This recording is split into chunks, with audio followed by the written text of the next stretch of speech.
McDowell's supplements, an effective way to ensure you and your loved ones are getting the daily recommended intake of essential vitamins, minerals, and other important nutrients necessary for optimal health.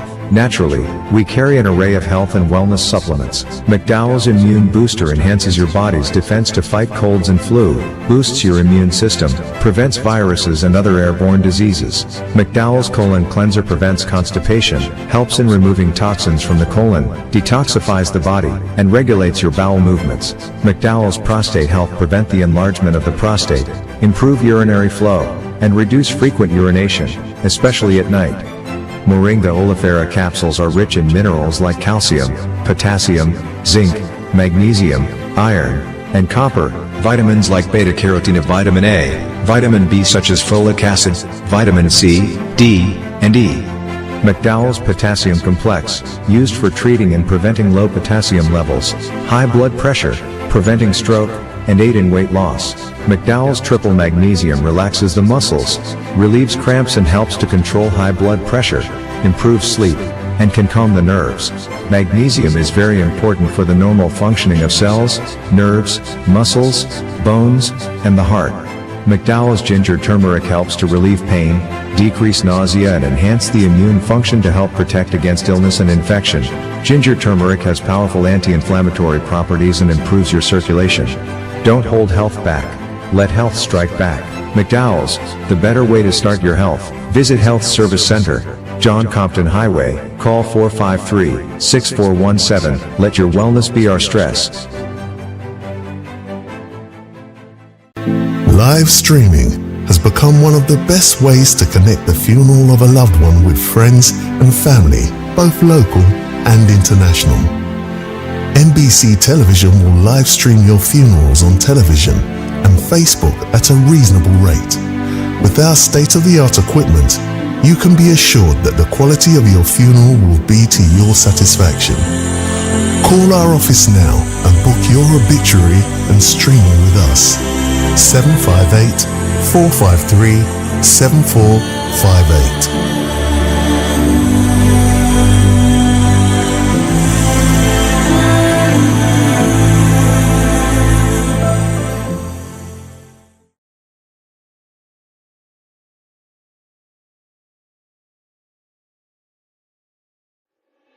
Why are you suffering from aches, pains, and illnesses? When there's help for you. At Health Service Center, we offer a wide range of treatment that has been scientifically proven to help you with your aches, pains, and illnesses. Our ICT machine is one of the most effective devices in the health field. It has shown positive results in many health problems, such as back pains, shoulder pains, migraine headaches, pain in the knees and legs, poor circulation, arthritis, diabetic neuropathy, numbness in the feet, strokes and sports injuries. ICT, repairs, rebuild. The power to heal, the future of pain relief. The voice. Your hero is back. Raw facts, no fluffs. Shelton Daniel is here to deal with big issues. Real issues. 12:30 p.m. to 2 p.m. Monday to Friday on Real FM.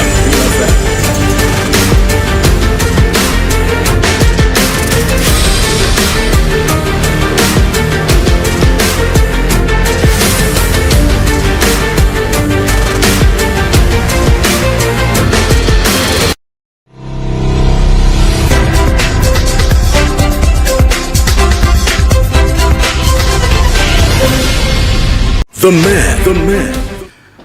Another wonderful Wednesday afternoon to you, everyone. Thank you so very much for tuning in to and staying with Real FM Radio 91.3 and 91.5, our frequencies for the North and South respectively. This program, The Real Issues, is weekdays from 12:30 until 2 p.m. on the above mentioned radio station, as well as simulcasting on NBC Television Channel 120 on the Flow Cable TV service. We are also on Facebook Live and streaming live on YouTube as well. I hope you're having a good day so far. It is a wonderful looking, wonderful sounding, wonderful feeling day, but folks, be very careful. My regular technical operator is out today sick. I'm talking about DJ Alton Jaquan Joseph, who's also our regular TV news presenter. You would have seen me if you were watching NBC television presenting the midday news, the lunchtime news, and I am carded also to present the NBC Prime in the evening for today and for the remainder of the week because Jaquan is not feeling well. In fact, he told me he was not feeling very good yesterday, and the symptoms that he told me he was experiencing, they sounded eerily similar to what I myself have been struggling with for the last 10 days or so. Good thing they're intermittent. They come, the nausea, the little weakness about the body, especially the midsection, and this kind of mashup dazed feeling that we call agawi. I've had that struggle. If it hardly any coughing, hardly any runny nose or stuffy nose or anything like that. If it is flu, it's a bizarre kind of flu. And I don't know, but there just seems to be something viral going around that a lot of people are experiencing. And I suppose maybe the unexpected rain that came in between all the heat and so on. This morning is one of my better ones, by the way. Kind of feel, a lot better than I have. But it's like you feel that way, and then by the time the program is over, it's difficulty for me to get out of the chair and go about my business and so on. So, and another time it just subsides. You just never know when it's coming. You eat and you feel like you're not tasting the food, and there's not that feeling of satiety or contentment about the gut that you get from having eaten, a feeling of weakness and whatever it is. I don't know if it's anything out of the ordinary. If it were, I rather suspect our health authorities, if they haven't already, would have told us what's going on and what we need to do to be careful about it. So Jaquan is off for the rest of the week. I wish him well, speedy and complete recovery. And, when this thing hits you sometimes, like I would say, it's just because I suppose you've been around a little while like I have. And so you develop a bit of boyo, and you tell yourself, I'm going to pick up and go, because sometimes you feel terrible. And then just an hour or two, you feel okay again. So, hate being at home with that guilty feeling that I could have gone and I could have done better and I could have gone to work and I just hate that feeling, So sometimes you just tough it up and you go. And you do it. I was trying to call you Shazi Shalom. Shazi sent me a message this morning, but maybe he's so accustomed to me and my lengthy preambles that he probably could not conceive of me calling him right at the start of the program. Shazi called to give me a heads up of something that's happening in Martinique, which he described to me as major strike action taking place in neighboring Martinique. Yeah, just across the channel to our north there. The French department of Martinique, he says there's having major strike action, and the strike is against high prices in the supermarkets. And the people in Martinique, the Department of France, that's part of Europe, the European Union. They don't even use the franc anymore. They use the euro for a long, long time. They're foremost in it. Wealthy common market and single economy in the world and so on. They are complaining and protesting and demonstrating about high prices in supermarkets in Martinique. Now, Martinique, for many of us, it's a bit of a Shangri-La, a bit of a paradise, a bit of a promised land, where we will go for shopping, whether it's just for yogurt or for clothes pegs or soaps and different drinks that we come and resell, the very popular Tetmawi and home appliances and so many things that we will go for in Martinique. They are complaining that the prices there are just too much for them, and they're demonstrating because they want to insist that the prices should be slashed by at least 20%. They want prices down. If it's 100 euros, they want it down to 80. Whatever it is, they want it slashed across the board by 20%. Now I'm getting a call now, which I wasn't expecting. Let me see if she wants to come live on air. And I'm talking about from Senator Lisa Jawahi, the communications director of the governing St. Lucia Labour Party. Let me see if I can, if she would call like that, maybe it is something that she wants to speak about. So I'm going to help myself to a lengthy preamble, and maybe Senator Jawahi wants to tell us something important. Senator Jawahi, wasn't expecting your call, but good afternoon. The Real Issues, you're live on the air, if that's okay with you. Good afternoon, Shelton. Let me tell you, I know we had conversation some time ago, and maybe I am just so excited to have this conversation with you. But, just to reiterate that we have had a successful walk of progress, and a lot has been on the ground so far. A lot has been on the ground as it relates to the policies of this SLP administration, and just something we wanted to bring to the fore very quickly, which seems to be the envy of the Caribbean, Shelton. And that is the government of St. Lucia's back to school support for parents and guardians. There's a lot of information out into the public domain that seems to try to discourage from the good work the government is doing.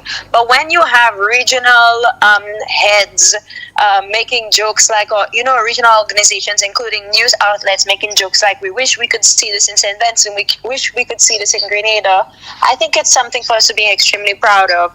The government of St. Lucia once again continues to pay facilities fees for secondary school students. There's a $500 bursary for new Form 1 students. Government has sponsored, of course, a book bursary program, and the government provides textbooks to primary and infant school students at absolutely no cost. Government of St. Lucia is giving every secondary school student, of course, a laptop, a government issued laptop. Fees for math and English A subjects for CSEC exams are paid by the government, and of course MPs are assisting parents, guardians with back to school expenses. Shelton, I would not have been able to follow up a little later to call due to a pressing commitment, but I just wanted to call ahead and just highlight these things that we are seeing appear to be the envy of the Caribbean, that the government of St. Lucia is committing to ensuring that it preserves the future generation and focusing on eradicating poverty through developing our education system. Okay, thank you very much, Senator Jawai. Appreciate you taking the time to grace us with this call, and I think this is something that we need to be familiar with and to know what's happening in our country, so that it isn't always the commotion and the soap opera and the willy and the lady and the my way that never seems to end in our country. Serious initiatives to assist people, especially those in need, especially the young, the future, the sustainable basis for human resource development. Because let me tell you something about development. A lot of us like to talk about development, but we don't understand development is about people, and that it is people who drive development. You often hear this thing about, economic growth. They're not growing the economy, and we need to grow the economy. Yeah, we need to grow the economy.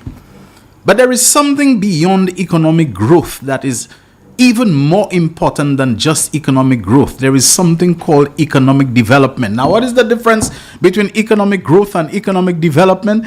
Economic development takes in more than just the growth aspect. It takes in people development. It takes in human development. It takes in human resource development. It puts people at the center of development, so that the economic growth is not about some rich people who own a chain of supermarkets or a chain of hotels. They see in their revenues and their monies, which a lot of them, they go and they bank it overseas, so you have a continuous capital flight and repatriation of profits back to the countries where the investor comes from and so on. It is about sustainably reinvesting in the countries, so that at the end of the day, what you see is an organic growth in the country, in the society, in the economy as a whole.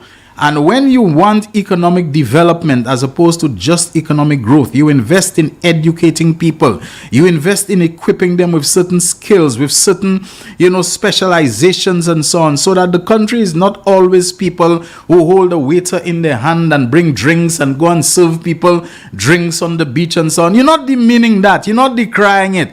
But you're saying you want to see people who, after they have spent 30 years working in a hotel, that they come out with certain skills about business management and how to access finance and so on, to maybe start a little, a small motel or a small hotel themselves, that they can go using the experience that they have gained. It may not be as big as the hotel chain properties. It may never reach there. But at least when we have things like international cricket and so on, they can have, their little bed and breakfast, whatever that they can make, so that you see some growth, some generational wealth being generated, that the same people that we know who can pass on wealth and money to their children and their grandchildren, that we can begin to see more people developing this kind of generational wealth, this kind of wealth that is diffused at the level where it impacts people.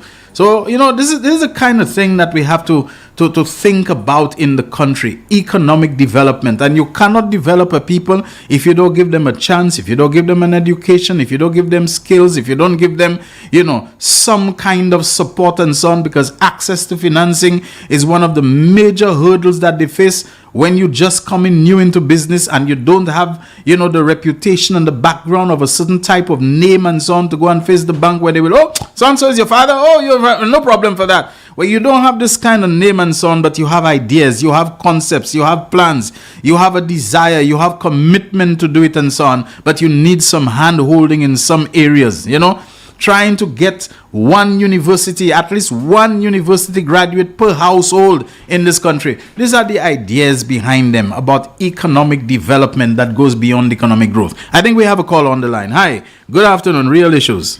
Yeah, good afternoon, Shelton, and how are you? I'm doing okay. You are doing a good job. All right, thank you very much. To you from the time you start your program.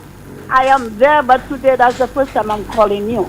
Okay. From Kazawa, Miss Marjorie. What's that? Marjorie Lambert. Oh, okay, Marjorie, how are you doing? How are you? I'm fine. Yes. Mm-hmm. I mean, what I have to say, the Prime Minister and the Ministers is doing a good job, and they don't have to let nobody disturb them, continue doing what they are doing, because we are happy with what they are doing. That was a good work for the country, for the people, and they are working for the people, and I'm happy with that. And Shelton, I'm all strong with them.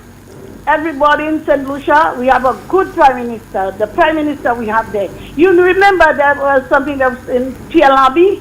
Yes. I had to get that. Yes. Right. The PLRB. Yes. Because I say, was sin simplicity. Yes. So Marjorie, what do you do these days? How do you occupy your days and Well, darling, I'm in the shop every day, God make a day, and I'm not well. But when I see you or you call me, you have my number there. Okay. I'll give you my number, I'll tell you everything. Okay, all There's right. a lot of good things is going on. Okay, all right. So you're still there. You're still there, getting your health held up by the sea breeze, and Oh yes, every day God make a day. All right. And when I have to go to other places, because as I tell you, when you come in young, different things that happen. Yes. But you can take my number. Yeah, sure. Or if you want to send your number for me, you see my number as I call that, no? Well, I'm not where I can see it right now. I will give it to you on air. Okay, you'll give it to me on air? Yes. You sure you want to do that? I don't have a problem. Okay, all right. Okay, Marjorie. I have nothing to hide. I'm a St. Lucian like everyone. All right, go ahead, Marjorie. 52 52 4 zeros 52 and 4 zeros and a 1. 1 2 3 4 and 1. So 00001. Okay. Yes, because everybody telling me they say as soon as you start in my pictures there every day. So I appreciate that. Okay, Marjorie. Okay. Thank you. God bless you and stay safe. Thank you very much as well. Prime Minister, Mr. Richard, and all the rest. The Minister of Tourism, Mr. King. Okay. The King self. Okay. Edward Moses, all of them are doing, all of them. Yes. I mean, Babono, Soufre, I don't forget them. Everybody, and also Christopher Hunt. Tell him hello for me, please. I want to see him. I call him in not on time. Tell him to come and see me. I need to see him. Okay. And tell all my labor people and everyone that is not labor, everyone, all St. Lucians, stay strong. Okay, so I before our Prime Minister. God bless. It seems like you would like to see the next walk, to Casabah and so on. Next walk will be Casabah, yes. Yes. All right, Marjorie, nice hearing from you. Okay, all the best. Yes. All right. So, Shazi Shalom, I'm trying to call you. I really would like you to give us a a feel for what's happening, right on the ground, directly, what's happening in Fort-de-France, Martinique with, the high supermarket prices that people are protesting again. What form is the strike action? Is it already taking place? Is it something that's being threatened? I spoke to Shazi just this morning, but I'm not getting any response from him. So please, can someone who's in closer contact with Shazi, not sure if he has to be in Martinique, otherwise he wouldn't have told me. I did see him in St. Lucia a couple of days ago. But someone tell Shazi that I am trying to call him and he needs to call me as quickly as possible. Okay, the funny thing is I get into something else. I'm talking about something else, and then that's when he'll realize I've been trying to call him, and that's when he's going to call me back and so on. So, tell Jaquan to put some honey in a glass or cup, grate 4 heads of garlic, mix with the honey, then he can eat it by taking a spoonful 4 times a day.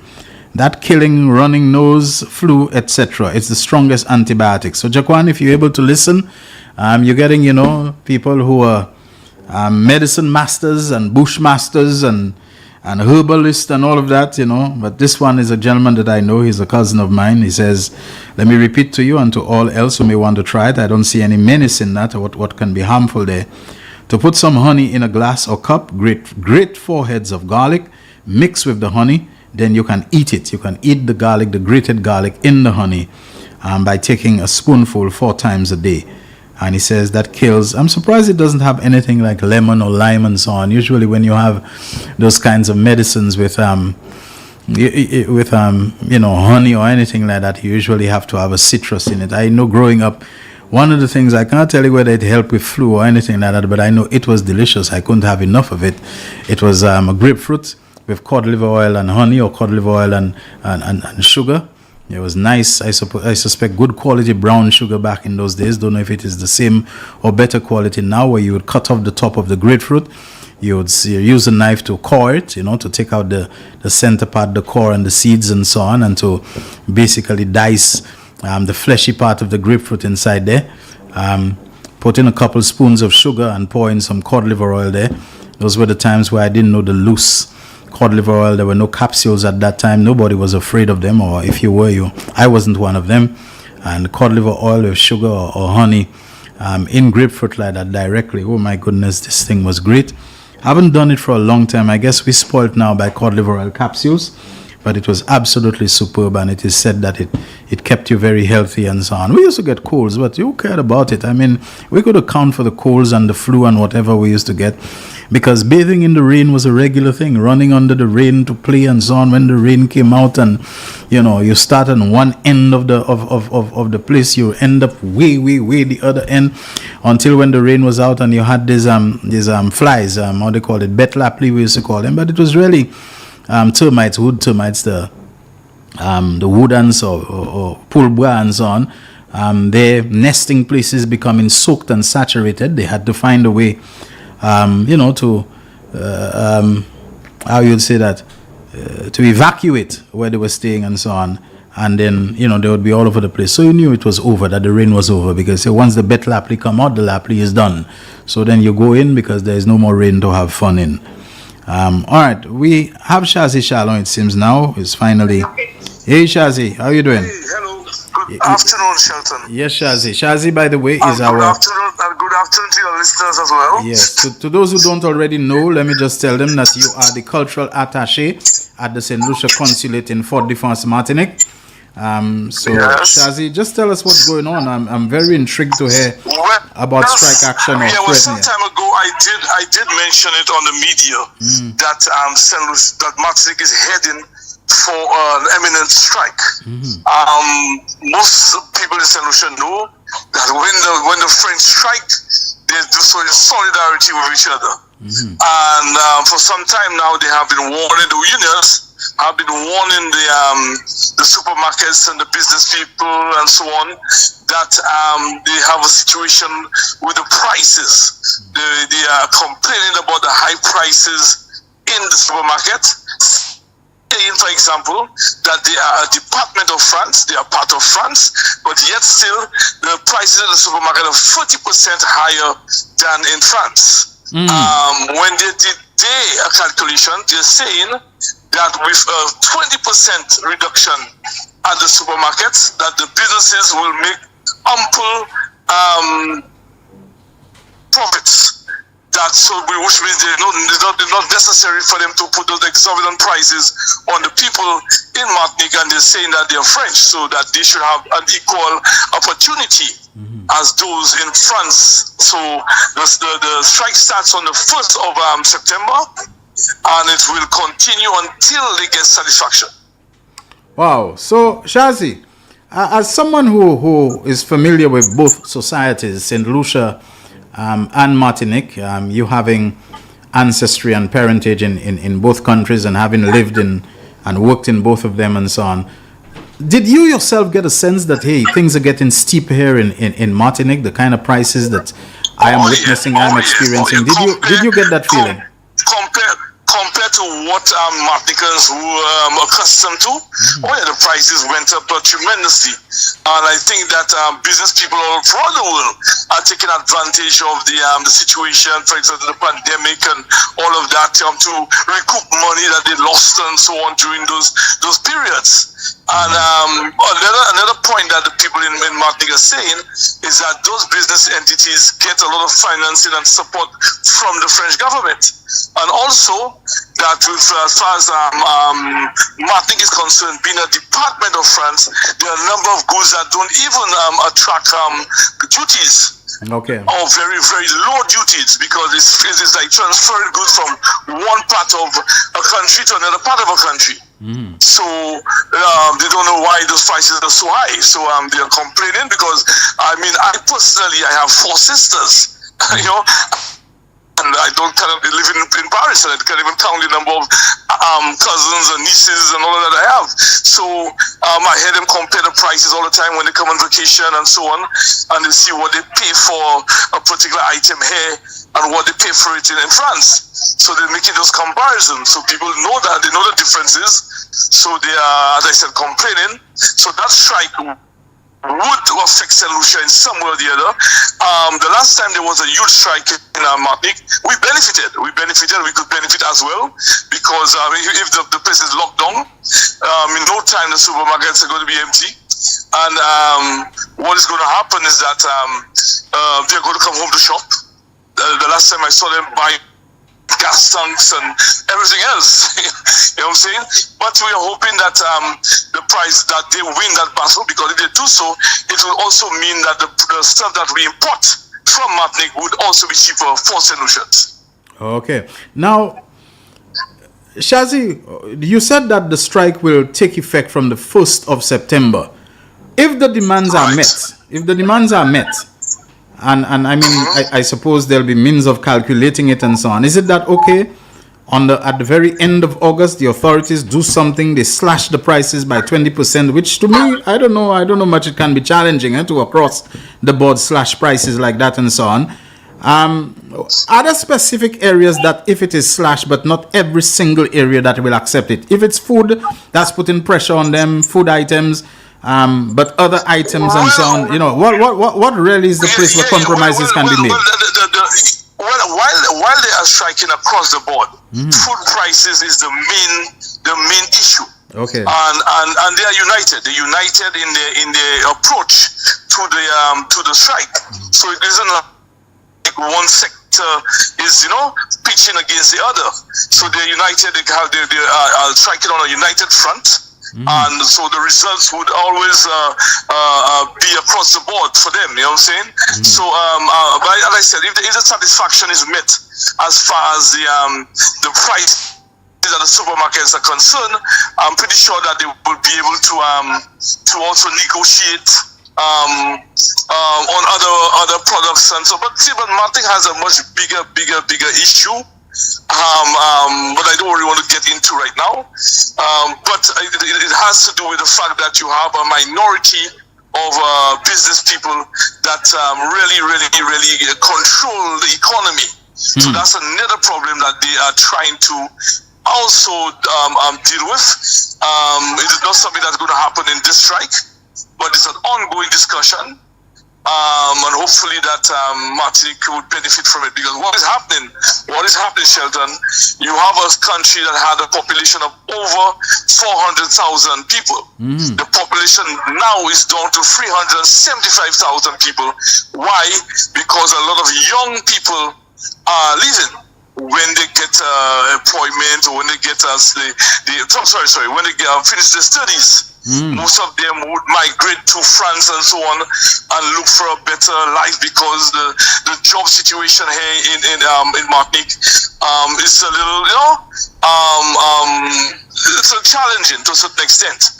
Not that they do not have work, but you have a situation where the higher end work jobs, for that matter, sometimes slips to the hands of the minority in the society. So there are those issues as well. So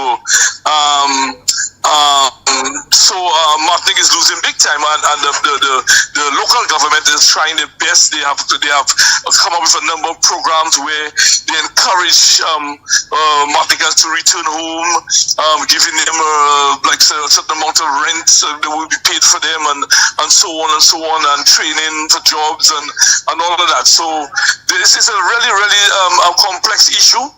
But as I said, the main issue right now is the prices at the supermarket that they are targeting with this particular strike. So, do you think here in St. Lucia that such action might be warranted, and do you think it would work here? Do you think there are similarities in the situations? Because, to be honest with you, I don't really look forward to, I can't get a bus, because the bus drivers have decided in solidarity that they're striking against, those people who they believe are engaging in price gouging and high prices, that I cannot go to get this service because people have decided they need to take united collective action and so on against these high prices and so on. The government workers, even though government has given them minimum wage, whatever it is, that they feel, look, those prices are ridiculous, so they can bring government services to a standstill, but it's not government they have a beef with and so on. In Martinique, it's been done, and there are differences which we can examine. But do you think this is a situation that the pressure in St. Lucia might cause people to think in that direction? Well, I'm hoping that they take a cue from what the Martiniquans are doing, because the prices are really exorbitant in St. Lucia. I was home recently, and the prices I pay for certain things are ridiculous. But and I'm sure that the business sector could do a lot better as far as prices is concerned. We know that they have the overheads and all of that to pay, but for people like me, I'm very well traveled, so I see the prices of those things elsewhere. So it's a really it's a challenge, but I believe that St. Lucians need to take a stand as well, because you're talking about feeding the families, you're talking about basic needs. We're not talking about luxury items. We're talking about taking a stand on basic things that people need to survive. To eat and drink, and then you're buying a tin of tuna fish at one price now, and then 2 weeks later the prices, it's changed. So drastically, that is not just change, but change drastically. So I think that we need to take a stand as well. We could sit back and relax and for now and see what's going to happen in Martinique, how it's going to change the dynamics. But as I said, if the Martiniquans are benefited from this strike, we too will benefit, because there's a lot of people doing business between Martinique and St. Lucia. I think one of the most popular oils in St. Lucia right now is a oil called Alba, and it comes from Martinique. Well, from France actually. It comes from France, and it's sold here in Martinique, and people buy it and retail it home. This is an oil that started at $8, and now it is sold, I think, about $15 or $16 in St. Lucia. Wow. The price has doubled. And people still buy it. People still go after it. I guess they got accustomed to it or whatever. Okay. So it's an item that people still, and the price has increased tremendously here in Martinique as well. Okay. This is an oil that used to pay less than €1 for. Okay, that's a very interesting That's a very interesting name for oil, above, Alba, Alba, yeah.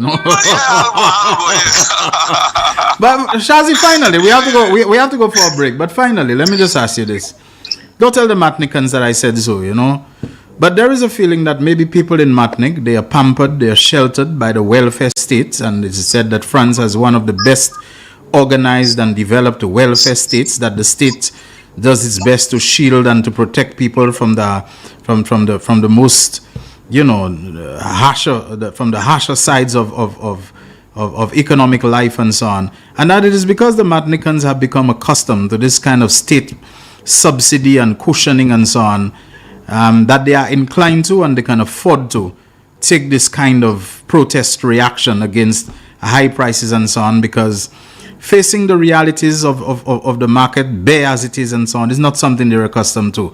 In St. Lucia, which is an independent country, which has to make its own way, find its own way, it doesn't have a mother England and so on, that will ultimately step in to shield them, that we maybe cannot do certain things that the Martinicans can do. Do you believe there's any truth in that? Okay, let me speak right now as a Martinican, because I share both citizenry, right? Yes. And I want to speak as a Martinican. And the reality is, a lot of what you say there is distorted. Okay. What Martinicans receive here, they don't get it as a gift from France and all of that. They pay for it. Don't forget, they pay taxes. They work and they pay taxes. The country imports a lot of goods that are made in France or made in Europe. You know what I'm saying? So when Europe ships to Martinique, they don't ship saying that they ship to Martinique. I understand, but people are saying the French system has a lot of social support in it and so on, Yes, but they do, and very good healthcare. I mean, one of the best healthcare that I have come across. I mean, very good healthcare. Everyone is insured at 1% or not. Or another, sorry. So you have your health care taken care of if you fall sick or anything of that nature, and that's everybody across the board. But there are other issues, mitigating issues. For example, you have a population of what we call the Bikis, which is the local whites. They're called Bikis. We call them beaches home, right? At one point, there are about 2,500 persons in Martinique, but they own about 70% of the economy. Okay. So that creates a problem. So when I say about Martinicans who are young Martinicans who are leaving the country because there's no opportunities for them. Okay. You know what I'm saying? I mean, and I'm saying that to St. Lucians. We in St. Lucia are better off to a certain extent. Okay. Because when we look around and we see the business ownership of most of our businesses, they're still owned by us. Okay. People that look like you and me still own a big chunk of the business in St. Lucia. Okay. You know what I'm saying? So we have to be cognizant of that. But notwithstanding that some of them are penetrating and making a difference, but there's still a big hurdle to climb, you know what I'm saying? Okay. And because these are people who started off from the plantation. Okay. Now own more than 60 to 70% of the agricultural land. Okay. In Martinique, apart from the business sector. Okay. You know what I'm saying? 50% of the automobiles that are sold is sold by one group. Got it. 50%. So and the other percent is still sold by cut up in maybe 20%, still owned by them. So there's all this variation, and I mean, you hear solutions who go to individuals and order vehicles now. Our so-called used vehicles and all that. All that gives opportunities to solutions to earn a little living here and there. You know what I'm saying? So let us, as I said, as much as I would praise a lot of the things that happen here as being great, we are still on a very good path in St. Lucia as an independent nation to do better. We have opportunities to do better, but let us work together and see how we could. You have for example, we have to go for the break. We have to go for the break. We have to go for the break. So wrap up. Yeah, but anyway, I will leave you. Yeah, wrap up. So I will see you. Talk to you some other time, but I will keep you updated on what's happening as far as the strike is concerned. Thank you very much, Shazi. Okay, Thank you're listening to The Real Issues. We are overdue for our first commercial break. Let's take it. And when we come back, we'll open the phone lines for your calls and your messages. There's something else I wanted to talk about, but I'm putting you on notice. I want to ask you the question when we come back and I open the phone lines. Would you agree with me on a position that I'm taking that I think the government should declare Philip Martinez to be persona non grata in St. Lucia? In other words, the guy who is unwanted, who is not welcome, we should block him, prevent him from coming to St. Lucia. If somehow he gets in, we should deport him on the spot. Tell him we don't want you in our country. You're a rabble rouser. It's trouble you want to. You've made it clear it's bribe money you're trying to come and get a payout on and so on. Should we declare Philip Martinez to be prohibited, to be unwanted, to be persona non grata in St. Lucia? Chew on that, and when we come back, give me your thoughts. The voice. Your hero is back. Raw facts, no fluff. Shelton Daniel is here to deal with the issues. Real issues. 12:30 p.m. to 2 p.m. Monday to Friday on Real FM.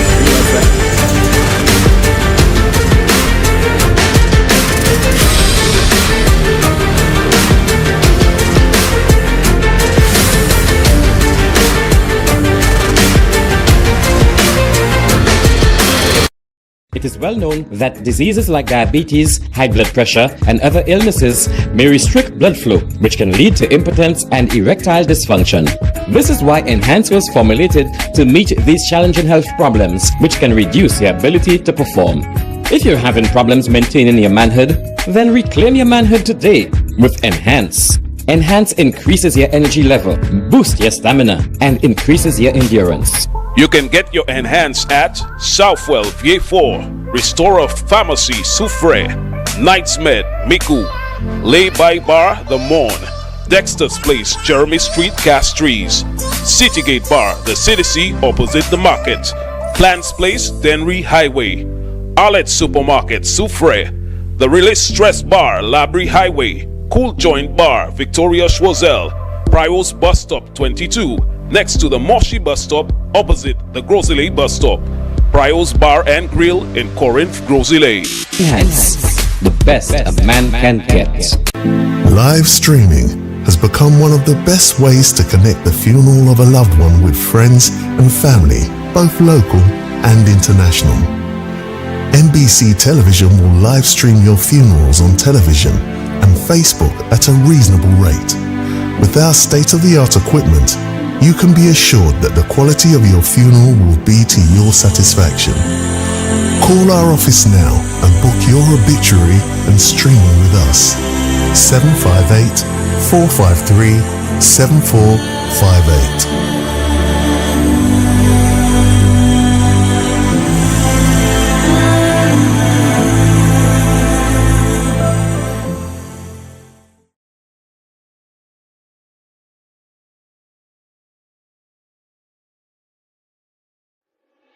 Why are you suffering from aches, pains, and illnesses?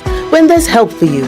At Health Service Center, we offer a wide range of treatment that has been scientifically proven to help you with your aches, pains, and illnesses.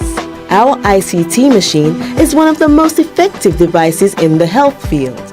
It has shown positive results in many health problems, such as back pains, shoulder pains, migraine headaches, pain in the knees and legs, poor circulation, arthritis, diabetic neuropathy, numbness in the feet, strokes and sports injuries.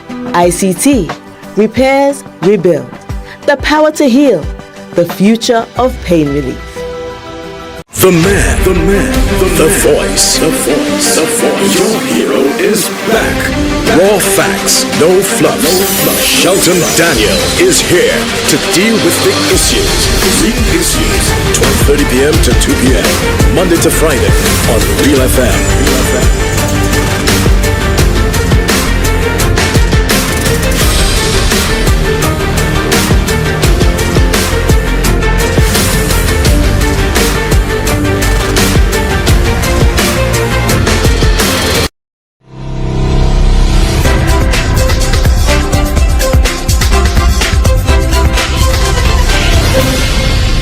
The man, the voice. Your hero is back. Raw facts, no fluff. Shelton Daniel is here to deal with the issues. Real issues. 12:30 p.m. to 2 p.m. Monday to Friday on Real FM.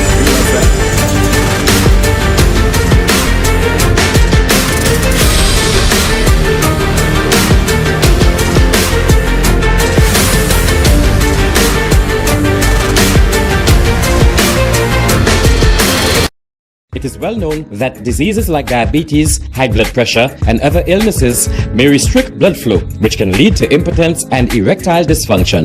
This is why Enhance was formulated to meet these challenging health problems, which can reduce your ability to perform. If you're having problems maintaining your manhood, then reclaim your manhood today with Enhance. Enhance increases your energy level, boosts your stamina, and increases your endurance. You can get your Enhance at Southwell VA4, Restorer Pharmacy Soufre, Knights Med Miku, Lay by Bar The Morn, Dexter's Place Jeremy Street Castries, Citygate Bar The City opposite the market, Plants Place Denry Highway, Arlette Supermarket Soufre, The Release Stress Bar Labrie Highway, Cool Joint Bar Victoria Schwazel, Prios Bus Stop 22, next to the Moshi Bus Stop opposite the Grosile Bus Stop. Prios Bar and Grill in Corinth, Grosile. Enhance, the best a man can get. Live streaming has become one of the best ways to connect the funeral of a loved one with friends and family, both local and international. NBC Television will live stream your funerals on television and Facebook at a reasonable rate. With our state-of-the-art equipment, you can be assured that the quality of your funeral will be to your satisfaction. Call our office now and book your obituary and streaming with us. 758-453-7458.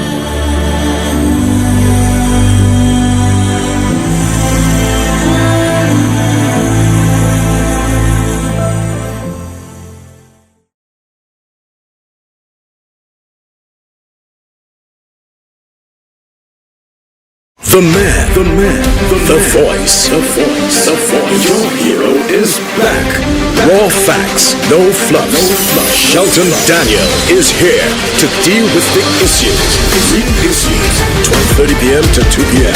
Monday to Friday on Real FM.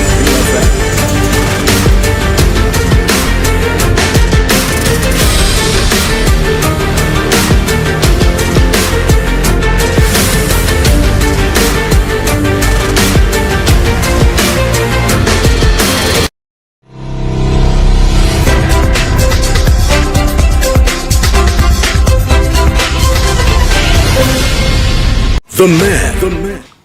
Thank you so much, everyone, for tuning in to and staying with the real issues on this Wednesday. Today is, yes, it is the 28th day of the month of August 2024.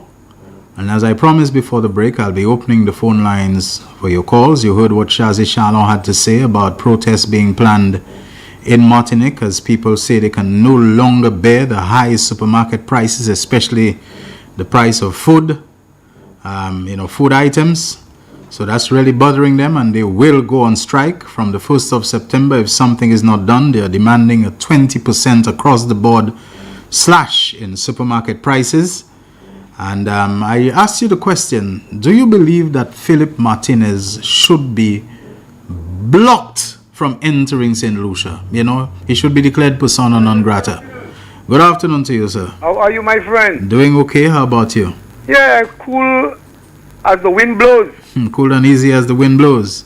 Yeah, before I respond to the question concerning Philip Martinez, I want to say that every St. Lucian is entitled for what you call to his human rights, his or her human rights.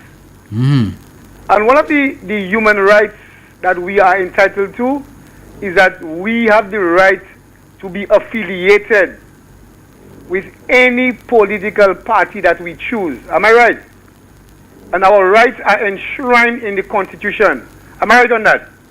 You say again. We are entitled to be affiliated or associated with any political party that we choose to align ourselves to. It talks about freedom of association. Freedom of association, right.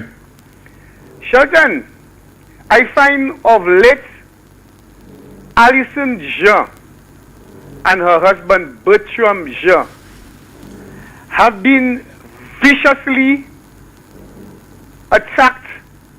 The character has been assassinated, all because they exercise that right of theirs. The images have been placed on social media, lots of false accusations. One of them is that she gave herself a salary. Alison Jean, the Alison Jean that I know, is a lady who has a clean police record along with her husband. They are distinguished St. Lucians. Alison Jean is a former permanent secretary who served her country with honor, with pride and dignity.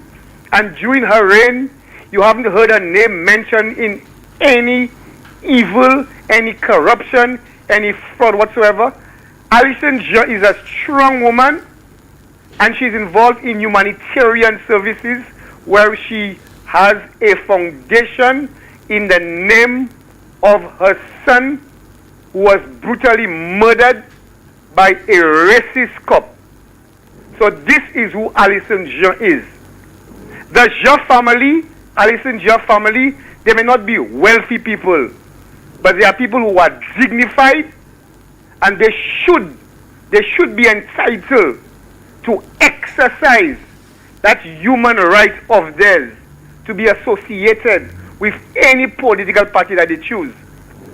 Now, concerning Felipe Martinez, Shelton, not only him alone, you know. Not only Mr. Martinez that should be made, what you call him, a persona non grata? Persona non grata, yeah. Not only him. Anyone who works in cahoots with him should be made a persona non grata. Because when you look at the verses of our national anthem, what did it say? Sons and daughters of St. Lucia, love, not hate, not destroy, not put into a shred machine to shred, not to bring shame and dishonor. Sons and daughters of St. Lucia love the land that gave us birth. So anyone, Shelton, anyone who is engaged, and that's my view, and I will hold firm to that view, anyone, Shelton, who is engaged in activities that are designed to destroy, to hurt, to injure our country, they should be made a persona non grata with immediate effect. Not today, not next week, as long as there is evidence. As long as there is evidence that someone is engaging in activities to destroy our 238 square mile country that gave us 2 Nobel laureates, that gave us a gold medal, that gave us a gold medal on the international stage and a silver medal on the international stage, that produced a captain that lead the West Indies team to 2 T20 World Cup cricket, and as a result our stadium was named the best by the ICC, International Cricket Council. So anybody who wants to destroy our country, they should be made a persona non grata. That's my contribution today, my brother. All right. Have a blessed day. Thank you very much, my friend. And you know, I don't think any special law, whatever, needs to be applied. I think it's a cabinet decision that can be taken and say, look, we consider this person to be an undesirable. This person, every indication he has given is that he wants to come and to create uproar and you know, to really be disruptive in the country and so on. And we'll get back to that because we have a call on the line. Hi, good afternoon, Real Issues. Yeah, good evening, Shelton. Yes, good afternoon to you. How you doing, my brother? I'm doing fine. How about you? I'm doing great, man. Watching you on YouTube. Actually, man, you see what you said there about that Martinez, man, that came from the box, man. They came from the what? Any man you see that hit a country, especially St. Lucia, he should never put foot in that country again, man. I believe I had that in my spirit for a long while in my mind, for a long time, man. That man should never come to St. Lucia, man. You know? So, very good topic. I'm on and listening. Thank you very much. Because every indication that Martinez has is that this man is trying to ruin St. Lucia's reputation. Is somebody has put him up to it, I believe. But Martinez is behaving like he is on a destructive path against St. Lucia. And you know why I'm taking this position? The guy has no business with St. Lucia. The guy has done no investment. He's gotten nothing with our CIP that he's going after and so on. Martinez has no history of any connection or business. You have your issues with St. Kitts and Timothy Harris and whoever you say. Why don't you focus your efforts there? Martinez is coming after St. Lucia. We never had any dealings with you or done you anything. We could not, because we had no links with you. We have a caller on the line. Hi. Hello? Hello, caller. Yeah, good afternoon. Yeah, good afternoon to you. Yeah, I'm going to say this. I believe, that's my opinion. Is the opposition leader of Martinez like that? You what? The opposition leader that have Martinez this way fighting us. Well, the two of them, because I was listening to a program last night, and there was a lady talking, and she was saying that the opposition leader will be coming, or will be in Timothy tonight, and they will give you the full facts of the CIP. So like they are saying that Martinez is right. He's fighting for his right. So tonight I want to hear the opposition leader, if what he's going to do, come up with the truth. He's come up with the truth tonight. So it's a big show tonight. So you must have to listen to it. But I have to say that is the opposition leader, Mr. Shaftney, that have Martinez on our back like that, you know. But on the other note, the amount of things that this government have done, I'm talking as a retiree, the amount of things that we have done for the people of St. Lucia, I don't think no amount of Martinez or Shaftney will put this government down, you know, no matter what they try. I don't know what is the story of the CIP, but they're saying that now Mr. Pierre is dishing out money, millions, you know, he gave 10 millions to what, and they have to give more. So they're saying that money is coming from somewhere. But in closing, in all this going on there, I keep on repeating it. When Mr. Shaftney is going to debate Pierre, I want Pierre to ask him about the lands in Beaufort that he sold at $65,000 an acre. I want him to debate that too, you know, because I'm not hearing nothing about that. Thank you. Thank you very much. Thanks a lot. You know, I don't know, you know, this, you know, I would say if I were an advisor to the cabinet, which I'm not, that begin to look at all the legal I's to be dotted and all the legal T's to be crossed, to do all the necessary legal preparation and footwork and advance work and all the preps and so on to make sure that you are on a legal footing.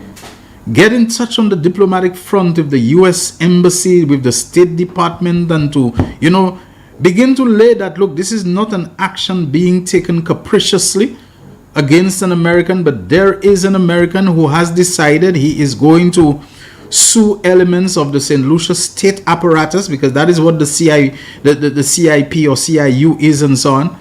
And despite having done so, this man is flaunting communication showing that he was trying to extort money from St. Lucia, and not just any money, not clean money, not legitimate money, but he's asking for a cut of what he himself proclaims and describes and declares that it is corrupt money, that it is kickback money, you know. You filing a RICO lawsuit, a lawsuit to recover losses by a racketeering influence, corrupt or criminal organization, but you saying pay you off some money from those corrupt proceeds that you are alleging, and you're going to leave it alone? This is a corrupt person. This is a racketeer himself. This is a person who behaves like he's operating from within, you know, the mafia mob type of thing, which is exactly what the RICO legislation was intended and invented to deal with. And you come in and call that evidence, and I find people are behaving as if once any allegation is made, it becomes evidence. So a guy comes making all kind of wild claims and allegations against a country and its citizenship by investment, you know, unit, which has never had any business with him. And the guy is making all kind of threats and trying all kind of blackmail and all kind of shakedown and so on. And you have people calling the Prime Minister on the live talk show, I've seen the evidence, I have seen the evidence, I've seen the emails. You know what? That's what evidence is.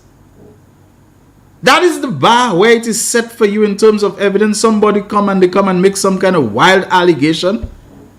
I had this argument with somebody in Antigua, and I said to him, oh, you know, he comes to me and says, oh, Mr. Daniel, I don't think this is, I think this is unbecoming. We sent to ask you to bring in the company vehicle so we could do some servicing in it, and you said you're not bringing it in. I said, sir, I said I'm not bringing in the vehicle. He said, yes, you said it. I said, but how do you know I said it? Because the gentleman who was supposed to do the servicing told me so. I said, so that's your evidence? That's your evidence? A guy who's a Spanish-speaking fellow, whether from Cuba or the Dominican Republic, I suppose, because they work cheaper, mechanic, whatever, calls me and says he would like to come and get the vehicle because he's been asked by so-and-so to do. I explained to him, okay, I'll be down where we are working at such and such a point. Can you wait then and so on? Obviously, he does not understand me because of the language, you know, barrier difference. He speaks, you know, halting English. So he goes and tells you that I said I'm not bringing in, you know, the SUV, which I never said. Why would I want to be driving a vehicle that needs servicing and whatever, next thing bricks give way on me and so on. But, you know, this was the problem that I had with the gentleman who was taking me on about it. You never call me and say, okay, Mr. Daniel, I understand from Mr. I think the guy's name was Batista or something like that. I might have been Cuban, whatever, I don't know. Mr. Batista told me, ask you for the vehicle. I said, no, sir, I never said that to him. He misunderstood. But you know, it's like something is said, an allegation, and you accept the allegation as being evidence. So now you want to reprimand me and rebuke me. He quickly put his tail between his legs. And this is the kind of thing I find that's happening here. Any allegation is being called a revelation and a discovery and a disclosure and evidence and whatever and so on. We have a call on the line. Good afternoon. Real issues. Good afternoon, comrade. How are you? I'm doing okay, and you? Peter the Great? I'm doing wonderful by God's grace. Is this Peter the Great? Yes. Yes. Sorry about the other day. Yeah. Let me tell you, based on your question you asked as to whether the government should allow this guy to come into St. Lucia, my answer that is an emphatic no. And I have a very short reason as to why, Shelton. And it is this. I've never heard this before, but I term it as this. The man is an economic terrorist. Right? What I mean by this, the man, for economical means on his part, is to benefit $6 to $9 million US and putting our country in $9 million US in debt. To me, he's a terrorist, and for that alone, he ought not to be allowed into St. Lucia. No terrorist, as long as you are known, and it is not a suspicion, but the man has admitted his economical terroristic behaviors. He has confirmed that, and under those premises, he should not ever be allowed to set foot in St. Lucia. Shelton, thank you. Yeah, thank you very much. I think we're due for our commercial break, our last one before we go into the home stretch of today's program.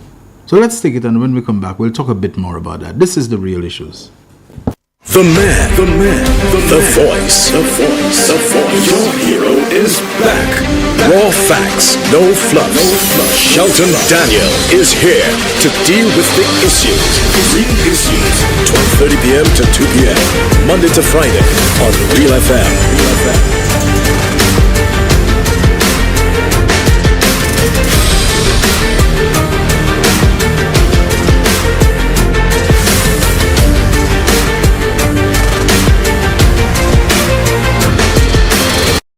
It is well known that diseases like diabetes, high blood pressure, and other illnesses may restrict blood flow, which can lead to impotence and erectile dysfunction. This is why Enhance was formulated to meet these challenging health problems, which can reduce your ability to perform.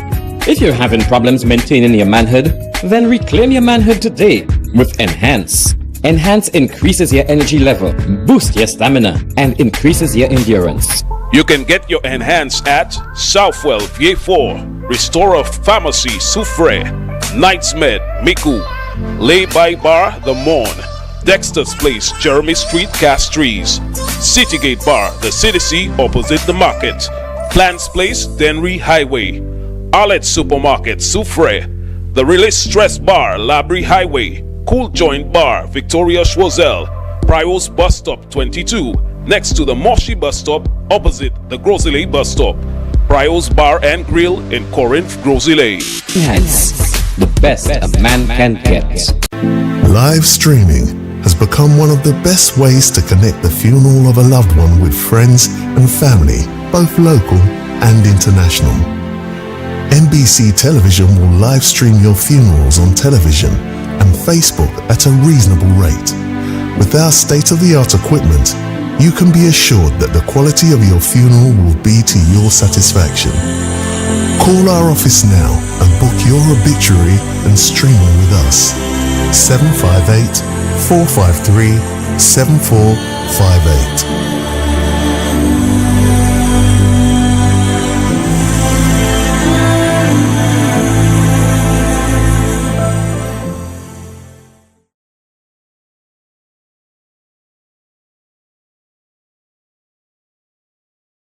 The man, the voice. Your hero is back. Raw facts, no fluff. Shelton Daniel is here to deal with the issues. Real issues. 12:30 p.m. to 2 p.m. Monday to Friday on Real FM.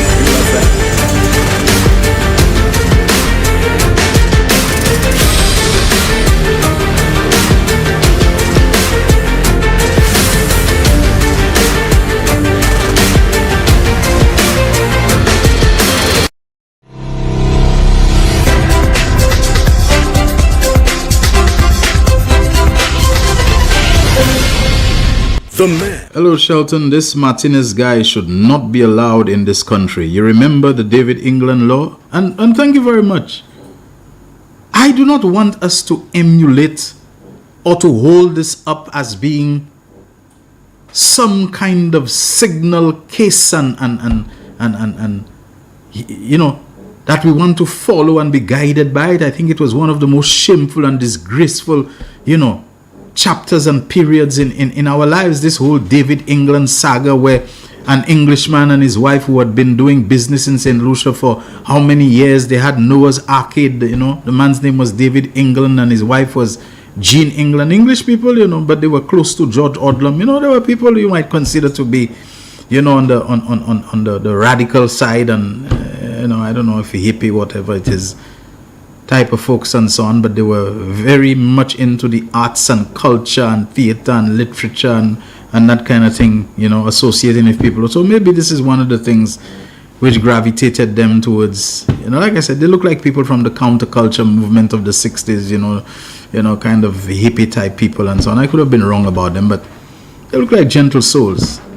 But they were close friends of George Odlum when Compton accused Odlum of recruiting St. Lucians to send to Libya for training in terrorism and sabotage. And he said it was David England who was acting as the intermediary, and they intercepted the facts which had, you know, David England's name on it and whatever it was, and Compton actually went to Parliament and passed the law overnight, passed it through all its stages, pushed it through the Parliament called the David England Prohibited Immigrant Act and the Jean England Prohibited Immigrant Act to deport them from St. Lucia because they were supposedly in cahoots with Odlum to send St. Lucians to train in Libya in terrorism so that they could come back and overthrow the government. A whole lot of things like that. I don't think it ever went anywhere. I don't really know. In the end, David England and his wife had to leave, but it's a whole long story in itself. We have a call on the line. Good afternoon, Real Issues. Mr. Daniel, good afternoon, sir. How are you doing, sir? I'm holding tight, sir. So now let me answer your question for you. Simple. Under our immigration law, when somebody enters the port of entry, they shall present themselves for examination to an immigration officer. Our laws make it absolutely clear. Anybody who has a checkered past, and when I say checkered, who is a convicted felon or a criminal and is not a citizen or a naturalized citizen of St. Lucia, shall not enter the state. Now that makes it absolutely easy and clear. Go ahead. I'm listening to you. This man you're talking about there, he's not a citizen of St. Lucia, he's not a citizen of the OECS, and therefore, on arrival, he's persona non grata. Okay. There's no two ways about it. You don't even have to pass a law for him. Read up Mr. David England. Yeah, it was Leonard Riviere actually at the time who was the AG. That's correct, but Parry was in the background. Parry was in the background, so I could tell you that much. So you don't need it. You don't need a law. The immigration officers have to do their work at the port of entry. He has to present himself for examination and see if he's fit to come into the country. They will find he's not fit because he's a felon and he has convictions. So that alone doesn't allow him to enter the country. And that's your answer, I am of the view. Now listen to me carefully. Alan Shastny is a naturalized citizen of St. Lucia. Alan Shastny is now in cahoots with this gentleman. And maybe we might be thinking of deporting Alan. Persona non grata. No, you're laughing. Don't laugh at these things, my brother. No, it's all right. Don't take my laughter for more than what it is, okay? It's the way you said it. My dear brother, you are a naturalized citizen, Alan Shastny. That's what Alan Shastny is, a naturalized citizen. He's not a born St. Lucian. He's not a St. Lucian. Yeah. And therefore, the government, if they feel that he's doing things that is contrary to what should be done in this country to keep peace and prosperity, and he's going against it, they have a right to go to the courts. Didn't just a month ago, 2 months ago, didn't you see what's his name in St. Vincent? Radvan Gal didn't do that to a guy from Turkey. A guy from where? A Turkish guy, yeah. The guy was speaking to him after the hurricane, rude and disrespectful. Rab just said, you know what, I give you 2 days to leave here. Oh, yes. And he was out. And he said, oh, sir, I'm sorry. It's too late. You can't disrespect the Prime Minister like this. And for people, I have said it again, Shelton. The CIP may have something for the St. Lucia and the rest of the island. I have no problem with that. But I am of the view, if you want to be a minister in any government in St. Lucia, you cannot hold any citizenship of any other country. Okay. Number 2, to be Prime Minister of St. Lucia, you must be born in St. Lucia. And you must be living in St. Lucia at least for 3 years prior to the elections. So in other words, you can't be living in America and then 1 year before elections, you're running into St. Lucia playing you big. No. You have to be here for 3 years in advance. We have to do things the right way. Or else things will keep coming up, and we will not be able to correct it. When Alan Shastny looked at the daughter of, what's his name, of Reno Kajada, and called her a non-entity in a country where she was born. And he wasn't born in St. Lucia, but he's calling her St. Lucia, a born St. Lucia, non-entity. you start to see the scary things that come out of that. A lot of people may have forgotten that this is not the first time the UWP and Alan Shastney have gone after Philip JP's daughter, you know. They went after her before over how much money she was making and earning. It's like, because she's Philip JP's daughter, she's not entitled to a job, you know. She's not supposed to be working. She's not supposed to be doing anything like that. And people need to understand, it cannot be coincidence that usually when Shastney, along with his surrogates, some say minions, go with such absolute savagery after St. Lucians like that because of some family connection and so on. It's usually women he's doing it to. There is a misogynistic streak to that guy. You understand? There is.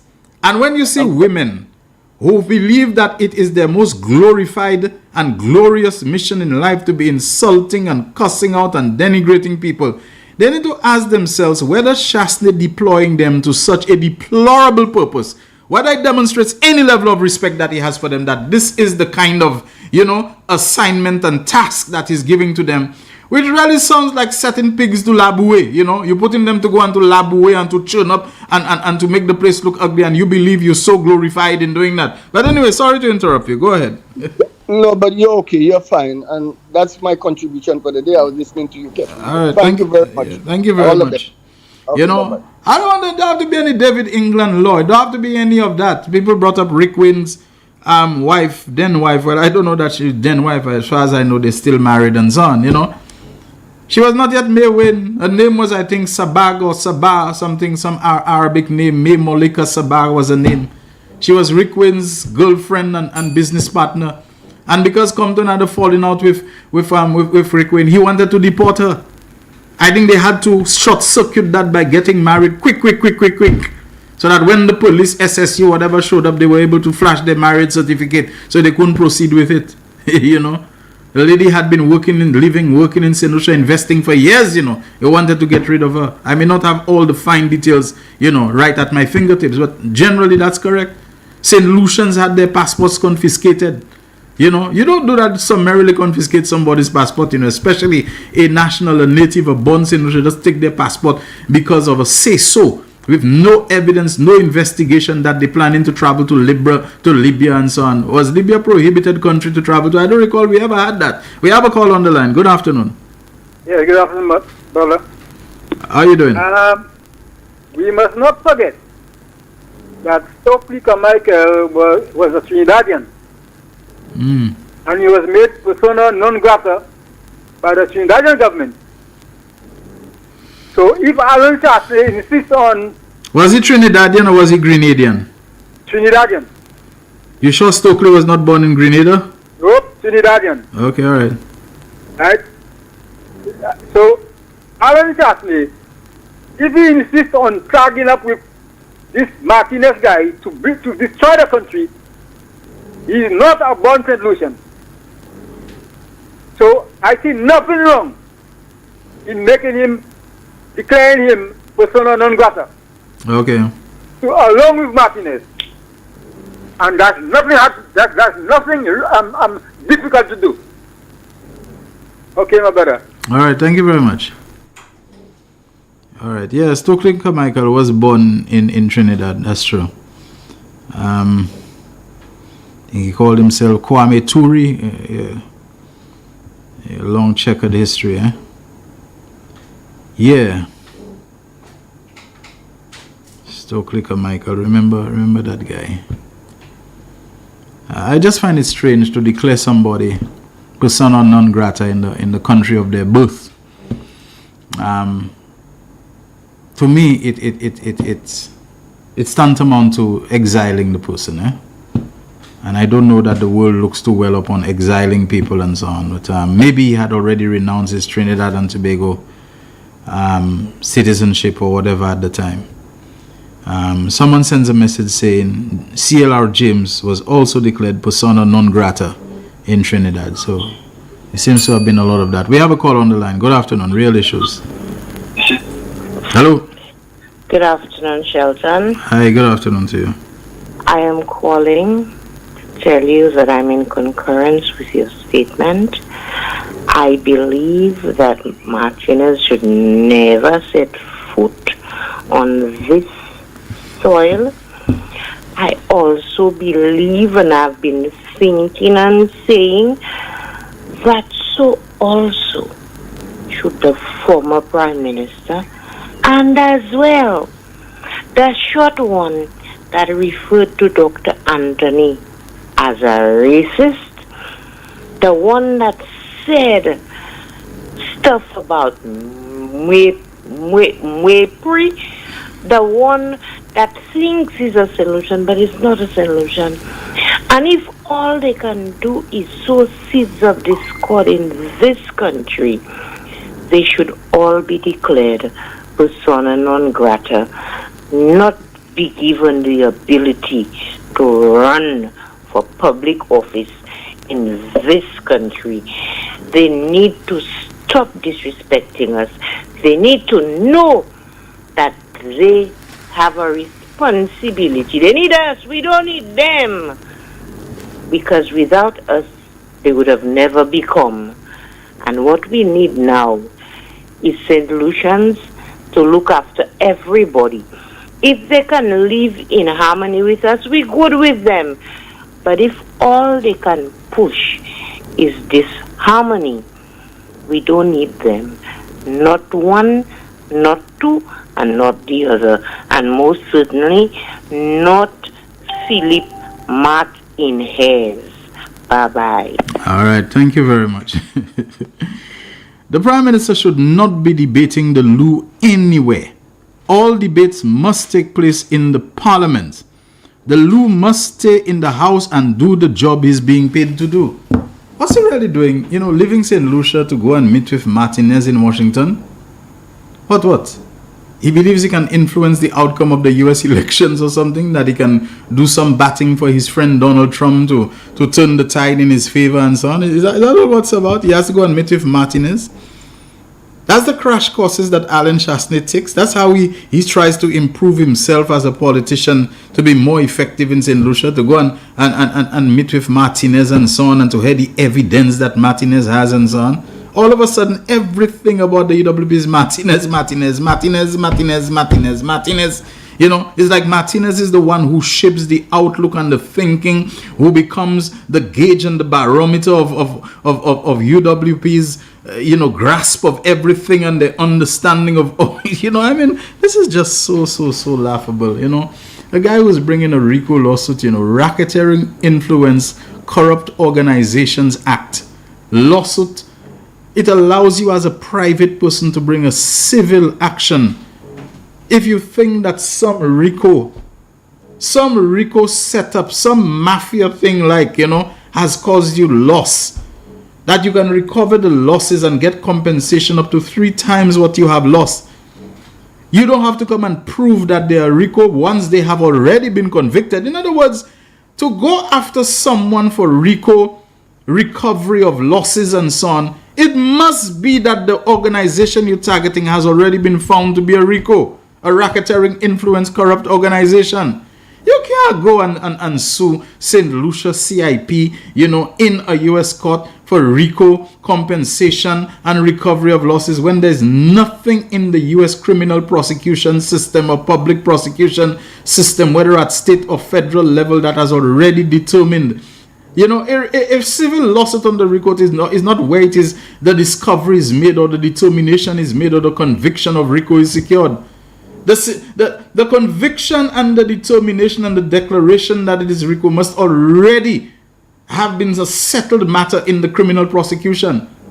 And once it is done, you don't have to come and say, okay, I need to prove. No, they RICO already, the US system with all its appeals and so on. Once the conviction is there, it's upheld on appeal. If they appeal and so on, they are a RICO. Now all you have to do in the civil lawsuit is to show where you suffered loss and damage and so on. So that then they can decide, okay, you're entitled to compensation, and this is the level of compensation that the courts will award you. St. Lucia CIP or McLeod, none of them have ever been the target or focus or subject of criminal prosecutions and so on in the United States for RICO activities and so on. You just so want to go blind and establish, that they are RICO and that you want you want to do everything. You want to take over the role of the U.S. prosecutors and the U.S. Attorney General and whoever else they are who do this kind of things. you know. And then in the middle of it all, you sending out communication saying, give me $9 million. And you're making it look like it's not you that asked for 9 million, you know, but you were offered 9 million. And then, you know, the Prime Minister turned around and changed his mind. This is what the wording of this whole thing was done deliberately, you know, to make it look like Philip JPM made them an offer, as opposed to saying that it's they who made a request. You know, and Philip JPM said, not a peco.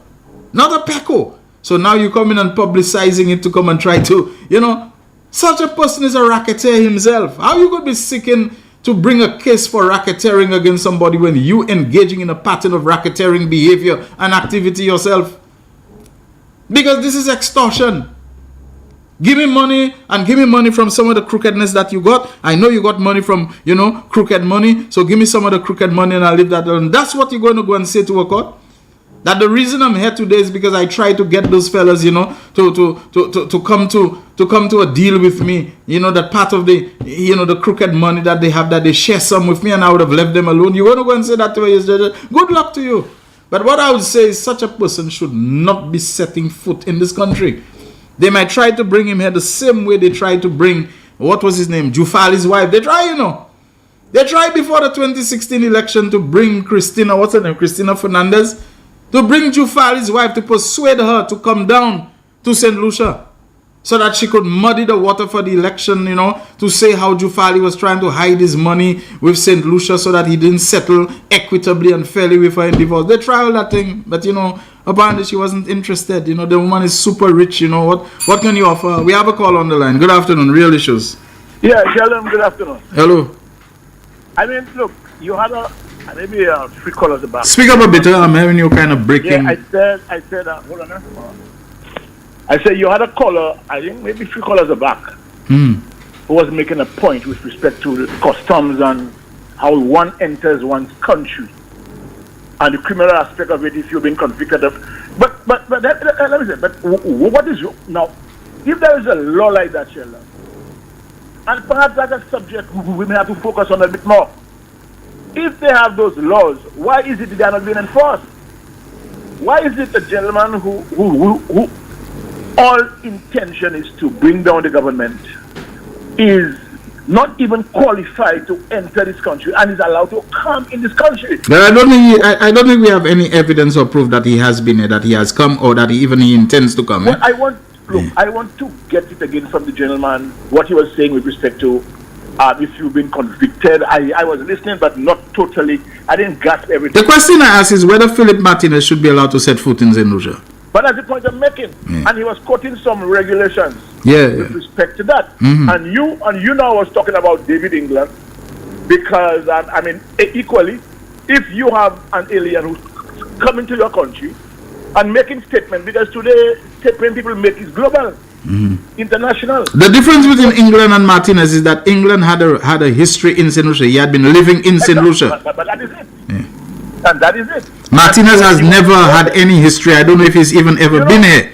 I don't know if there is something with Labour Party and governance, because I remember this guy, this African guy that was practicing the law here, and he of course he was a member of the Commonwealth Fund.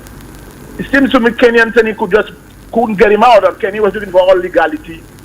And when John Compton came to governance, it didn't take him 2 months and he was out. I don't remember. I don't know if you remember the guy I'm talking about. No, I can't really remember. The gentleman used to practice law here illegal. What was his name? Ogilvy. Ogilvy. You know that guy, the last I heard, he was in jail in England, you know. but the man was a crook right here. And I remember Dr. Kenny B. Anthony seems to be going all the legal way to try to get the man out, and he just couldn't get the man out. Yeah. Sooner comes John came. These are the things that we cannot forget, you know. And the very same UWP was campaigning for. They didn't take tutus. Dr. Nicholas Frederick came in and they had him out of there, you know. Yeah, those days he was tagged with Richard. Okay. I remember that very, very clearly. But we need to, if we have laws in this country, it's either we have to pass law or we have to enact law. But we can't have laws in our books that have been flanked left, right, and center by the member, by the opposition leader. Wrap up because our time is approaching. Yes, I'm aware of that, my brother. So I believe that it would be wise for you to go in that subject again, and because some great contribution was made. Yeah. And I learned a few little things from it. Okay, thank you. Okay. Yeah, man. Good. Is that the same UWP who had a problem with Kenny Anthony meeting Sean Murphy? In 1997, they spoke of bringing Kenny's ex-wife to the platform. You know, I mean, a whole lot of things, double standards and all of that those people have. At the end of the day, we have to protect this St. Lucia from people who just trying to create disruption and create commotion and create uproar and this kind of thing.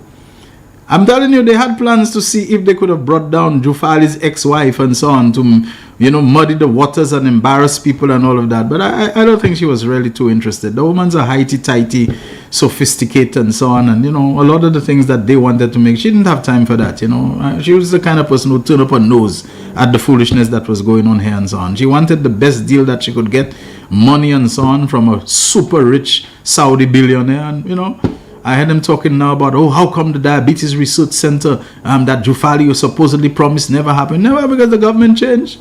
And the incoming government was not interested in pursuing anything that had to do with the development of St. Lucia. The government changed. Jufali died. You understand? Nobody was pursuing with his foundation, with his family, with his estate or anything like that. It was just intended to try to embarrass people. And that's all it's been. Going after Ernest Hilaire from way back. Even if the estate of Jufali and his foundation, whatever, could have still come forward and executed the Diabetes Research Center, there was no interest, no stomach, no appetite for it in the changed government of St. Lucia. It was simply to go after certain people. That's what was important. Anyway, folks, that's the real issues for today, Wednesday. Thank you so very much for having been part of it. Don't forget, tonight you can join me from 7:30 for MBC Prime, where I'll be presenting in place of Jaquan. Thanks very much to our station manager, Nigel Nicholas, for filling in for him. And once again, we wish him speedy recovery. Until then, Shelton Daniel signing out. The voice. Your hero is back. Raw facts, no fluff. Shelton Daniel is here to deal with the issues. Real issues. 12:30 p.m. to 2 p.m. Monday to Friday on Real FM.